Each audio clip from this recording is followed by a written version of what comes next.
We'll go there and hear what people are saying about Michael Jordan's return to the NBA as he won 6 titles as a Chicago Bull. So what do you say we look deeper into this story, Sure. Michael Jordan coming back? Why would a 38-year-old man who has everything, the titles, the money, the fame, want to return to the physical and emotional stress of the NBA? CNN's Tom Rinaldi spoke with those who watch and play the game. Jordan, open, Chicago with the lead. That may have been the last shot Michael Jordan will ever take in the NBA. If that's the last image of Michael Jordan, how magnificent is it?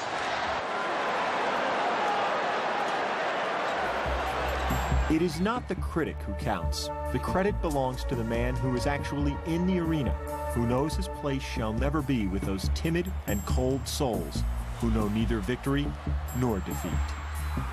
Teddy Roosevelt, who wrote those words, never met Michael Jordan. But the words still seem to mark Jordan's mission. Yes, there's a lot to lose when you are already a statue, but Michael Jordan refuses to rust. 13 seasons in Chicago, 10 scoring titles, 5 MVPs. He won a championship in each of his last 6 full seasons. The perfect ending. So why do it? Why risk failure? Why endanger a legacy in a comeback? Perhaps to serve the very same drive and desire that forged the greatest career in NBA history. He left the game, but did the game and its drive and desire leave him? In sports, career postscripts rarely read well. We see Willie Mays as a Met, Joe Namath as a Ram, John Unitas as a Charger. We shake our heads trying to clear the picture. But we also see Lance Armstrong in the Tour de France, or Mario Lemieux on the ice, igniting their worlds and shining a glare on their sports all over again. Since retiring, Michael Jordan didn't leave the arena, literally. He could be spotted on occasion in the ozone of an owner's box, peering down from on high in tie and cufflinks. Perhaps he's trying to clear that picture. Perhaps he still has a need for victory again, at the immediate risk of defeat. In Los Angeles, I'm Tom Rinaldi. So when the news broke yesterday, fans out in the streets of Georgetown in Washington, D.C. reacting to the news. This is what they had to say. I think it's going to be great. I think it's great for the town, great for the community, and also great for the Wizards. His abilities, obviously, are going to take the team to another level. At the same time, people will be expecting the team to become championship caliber, and I don't know if that's possible. He just seems to me the type of guy that, you know, I think this is going to be an incredible challenge for him, and you know, that's probably what he's after. Well, I don't necessarily think it'll be an opportunity for him to tarnish his reputation. I'm sure he knows what he's doing. If he thinks he's, you know, confident enough to come back into the game and play, then I'm sure he's going to do an excellent job. Okay. All right. What do you think of that? I think it'd be great for the league if he comes back. He's never been injured, 2 years off. I think he'll still be the best player in the league, no question about it. Are the Wizards now the team? Yeah, anytime you got Michael Jordan on the floor, they're going to be the team. And I think when he's out there, they may go from worst to first in no time. Jordan always likes a challenge. He's a competitor. You never lose that competitive nature. Any time that he's going to play, it's going to be great.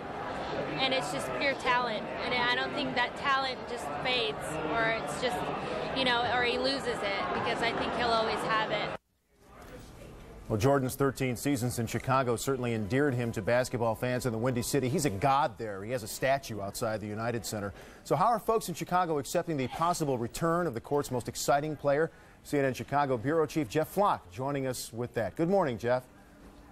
We're not too far from the statue this morning. Actually, this is a place called Hoops, the gym, and this is where Michael made his decision. This is where he talked to reporters outside this gym yesterday. It's where he's been working out, and we had an opportunity to get inside this morning when the NBA players are here, and they'll be here in about a half an hour or so, we are told. We got to clear out. Of course, he's been making this decision out of the glare of TV cameras. How are the local newspapers playing it? Take a look at the Tribune this morning. Still very conservative. MJ hints he's returning, says the headline here.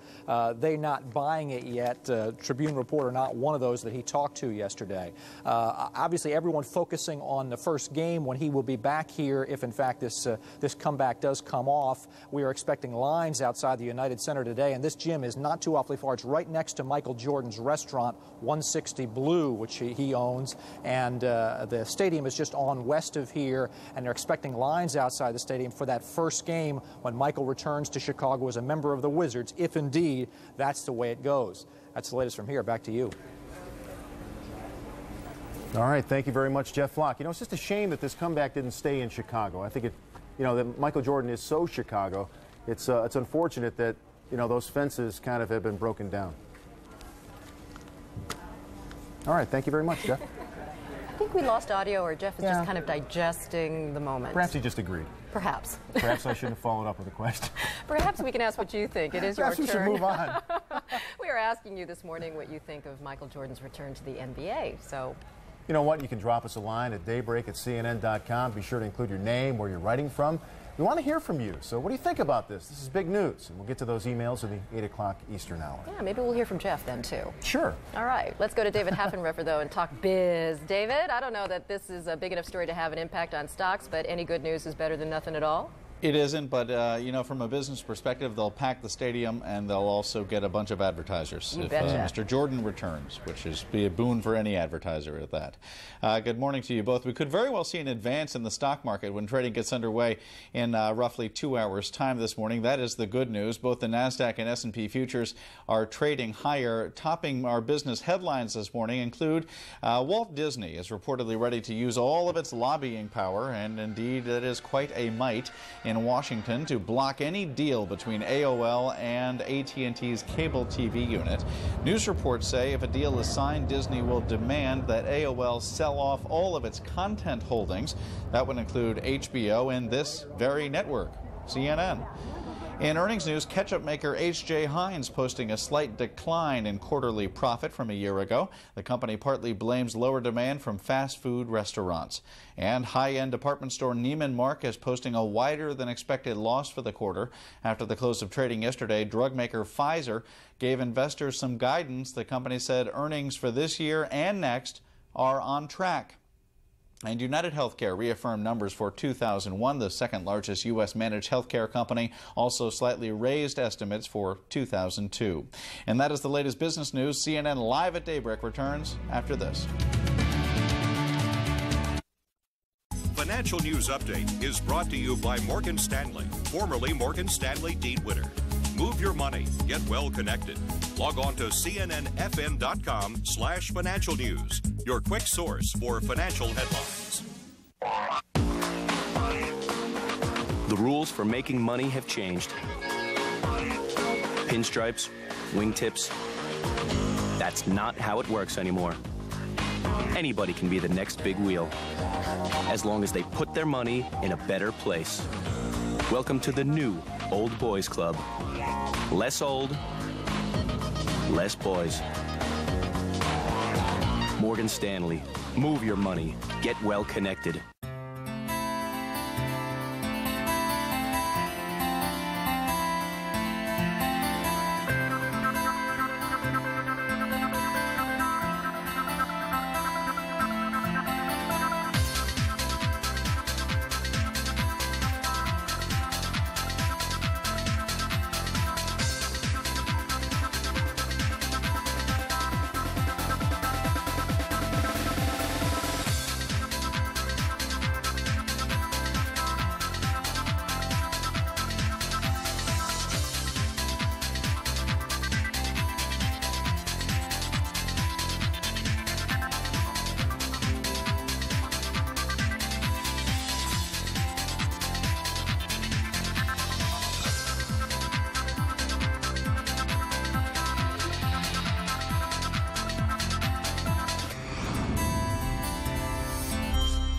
Now's the best time to join America Online. Plug it in and you go. Because now you can try AOL and get our best offer ever. 1,000 hours of AOL free for 45 days. You don't need a credit card. Call 1-877-265-0200 to get everything AOL offers. You've got mail. I've got mail. I love when an instant message pops up. Customer service is always there to help. To get online in minutes plus 1,000 free hours, call 1-877-265-0200. Operators are standing by. If we could do it, anyone can. America Online. So easy to use, no wonder it's #1.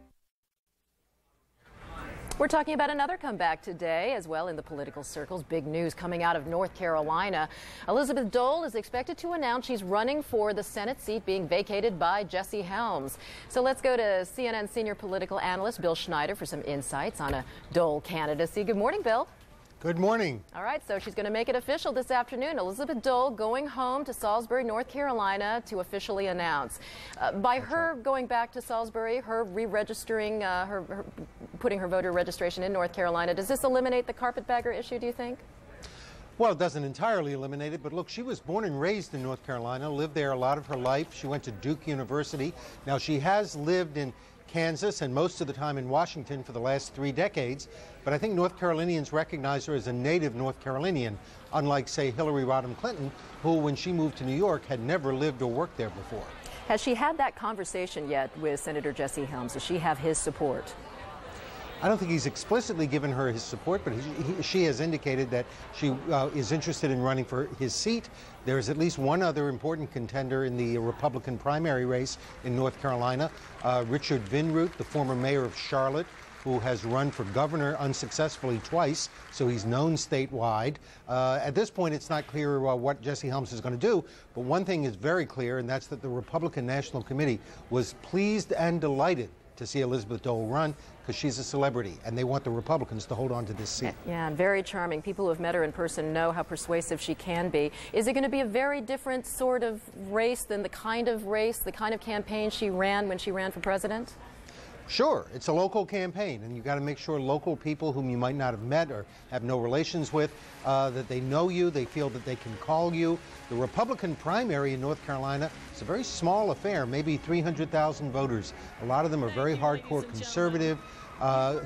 She's got to make sure she doesn't offend them. A lot of Christian conservatives in North Carolina, gun owners. She's got to build some fences and make some friends where she really doesn't know a lot of people. All right. Well, what do you think is going to be the culminating issue, do you think, in her campaign? Are there any controversies lurking for Elizabeth Dole in North Carolina?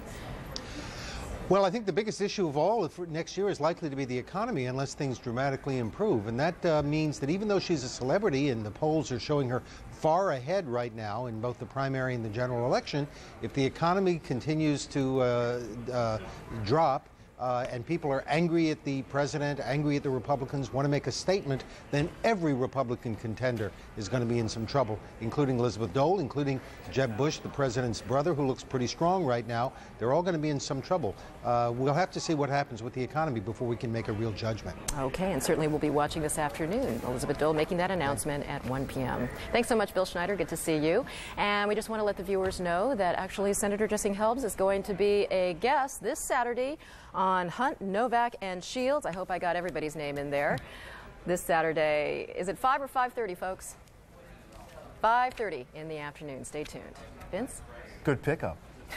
And you can't fight fashion, can you? From the runways, to the magazines, to the stores next spring, we'll give you the skinny from New York on what's in vogue. Don't get dressed without it. Hey now.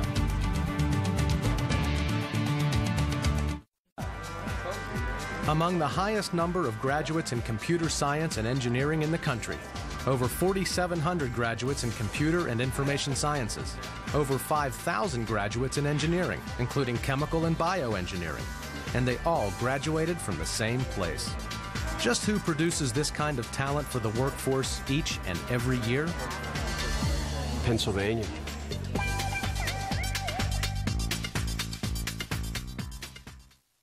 My name is Mac Maharaj.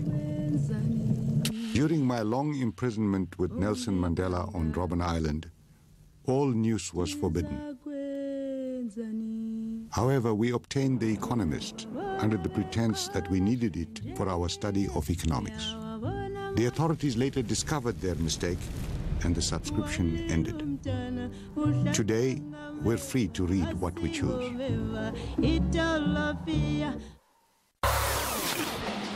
What kind of beer you got? Food? Anything else?